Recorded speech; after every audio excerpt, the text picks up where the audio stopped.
Ordiziak Altamiran duen sendotasunari eutsi nahi zion igandean.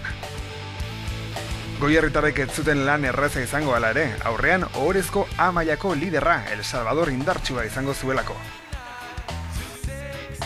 Ordiziak gogorekin zion defentsari, baina El Salvadorrek indar handia erakutsi zuen lehen minututik. Uztartze ireki batetik gogotsu irten zen Palu Tebita eta defentsa gainditzea lortu zuen Tongako jokalariak. Mele erdiak partidako lehen 5 puntuak erdietsi zituen. Pasatzeko keinua egin zuen El Salvadorreko jokalariak, baina zuloa ikusita aurrera egitea erabakita entseguraino sartu zen. 0-7 minuturako. Etxekoak erdilo irten ziren zelaira eta bisitariek alde itxitik zulo handia topatu zuten metroak irabazteko. Martinek baloia jaso eta Simpsonek ezin izan zuen hegalekoa zelaitik atera. Bisitaria entseguraino iritsi zen beste 5 puntu emanez bere taldeari. Simpson zen Euskaldunen azken aukera jokaldea geratzeko, baina Martinek ondo eutsi zion plakaketari. Kofense britaniarrak jo zuen berriro ere ostikoa aldea 14 puntura areagotzeko. Ordizarrek jabetza berreskuratuta partidan sartu nahi zuten berandu baino lehen. Uztartzean zigor kolpea adierazi zuen Paloma Loza epaileak eta abagune ederra izango zen lehen 3 puntuak lortzeko. Hatzford izango zen jartiketa arduratuko zena eta Ordizeko atzelariak bere punteria erakutsi beharra zeukan. Ez zuen huts egin eta markagailuan 3 eta 14koa ageri zen ordulardenaren bueltan. Etxeko taldea berpiztu egin zen lehen puntuekin eta erasuari ekin zion burugogor. El Salvadorrekoek ondo geratu zituzten Euskaldunen erasoaldiak, baina jokoa oztopatu zutenez beste zigor kolpe bat goierritarren alde.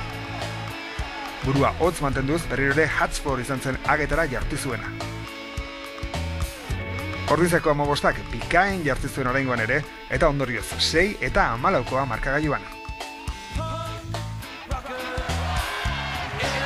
Lehen minutuko sentsazio txarrak ahaztuta Asieren mutilak erasoan zebiltzan etengabe, eta El Salvador baloia berreskuratzeko zailtasunekin zebilen. Oraingoan bisitariek defentsa aurreratu egizutenez Loza epaileak beste zigor kolpe bat adierazi zuen Euskaldunentzat. Hatzford arduratu zen berriro ere aldea murrizteaz, 9 eta 14 gerturatuz bere taldea.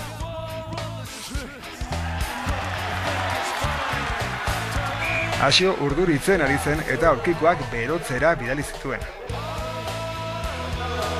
Bitartean, bere taldeak erasoan jarraitu zuen alboko sake batetik, eta Suso, txiki bezain biziak, lanak emazizkien Valladolidekoei. Metro asko irabazi zituen Mele erdiak 22 marra gainditzeraino. Lehen zatiaren ondarrean, aukera bikaina eman zieten etxekoei El Salvadorrekoek beste zigor kolpe bat eginez. Hatzfordrek jartu zuen oraingoan ere, baina 15aren ostikoak kanpora joan zen gutxigatik. Jokalari ere konturatu zen bere akatsaren garrantziaz. Atsedenaldian Ordizia 9, El Salvador 14, Altamiran, dena erabakitzeke 40 minuturen ostean. Euskaldunak liderrari aurre egiten ari ziren burua makurtu gabe. Bitaldeek bigarren zateari 5 puntuko alde txikiarekin ekin zioten garaipenaren bila. Bisitariek zigor kolpe bat eskuratu zuten eta Kofens arduratu zen El Salvadorren aldea 8 puntura areagotzeaz.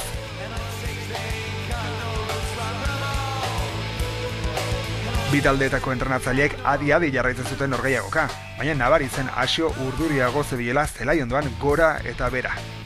Goierritarrak erasoan zebiltzan, baina defentsa zulatu ezinik.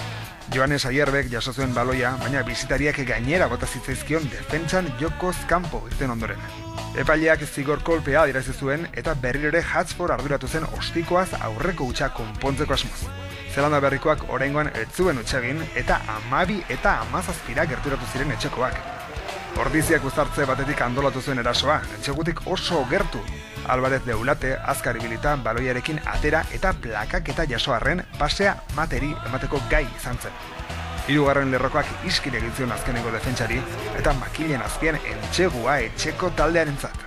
Bikain Asieren mutilak jokalde honetan eta zoramena Altamirako armaietan etxeko taldea aurretik jartzeko zoria baitzegoen.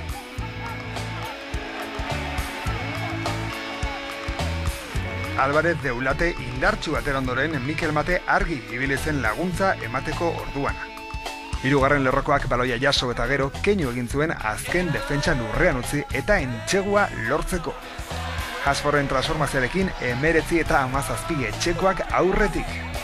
Euskaldunek erasoan jarraitzeko indarra erakutsi zuten gainera, 2 puntuko aldea handitzeko asmoz. Erasoko jokaldi antolatu arren berriro ere El Salvadorrekoak gainera bota zitzaizkien jokozkapo argia eginez.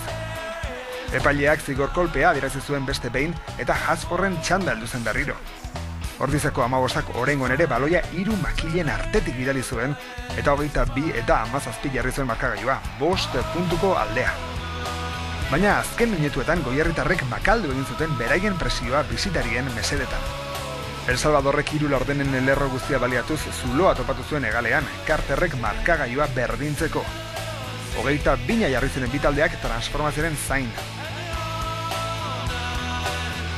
Bisitariak argi ibili ziren jokaldi honetan, pase luze batez ordiziarren defentsa ezerezean usteko.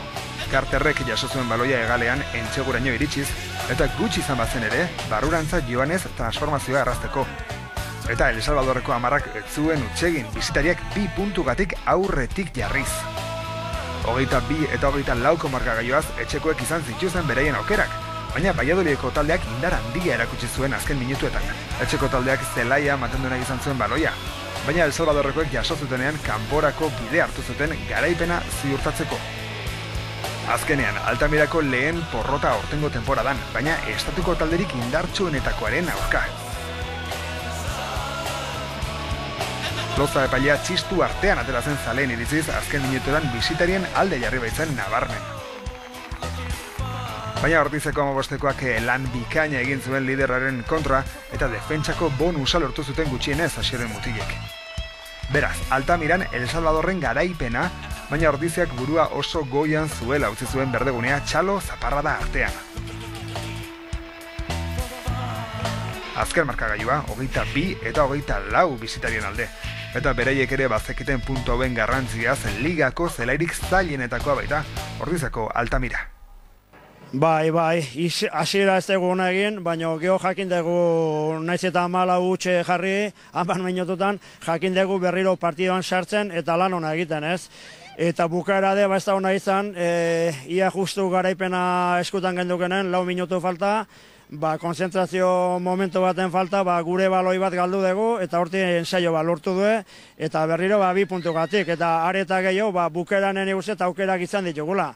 Epailea ez du jakin izan nahi zigor golpe bat gure alde eta emaitza buelta emango ziona, baina oitzen nahi geha, ez, aurkari askotan erresago pitatzen da, eta pena bat, baina nire uste arro egon gaitezkela, mutilak egindako partio batek, hasiera hona espada izan gero erakutsi duere, ez gehala gutxigo, liderraren aurka, eta talde handi baten aurka, ez, gaur motivazio handi egin duken, oikoa da bezala ordizen, baina gaur erakutsi dugu horre hon gaitezkela, eta oain jo ordizire gora behiratu behar dola.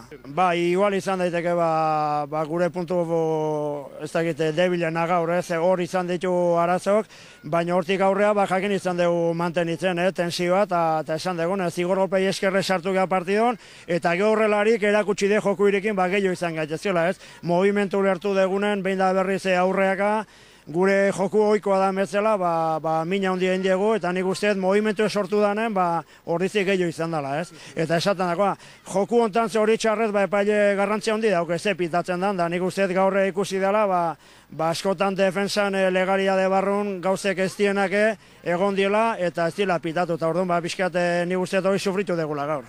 Noski badala zerbait, puntu bat asko balio do, eta gu lau genitun, baino bat, esaten dagoa, ez? Batetik puntuen balioa eta bestetik egin dugun lanagatik, ez? Eta hurrengo partidua begira, nik usteet egon gaitezkela animo aldetik, ondo, ez? Irabazi bakendu bezala.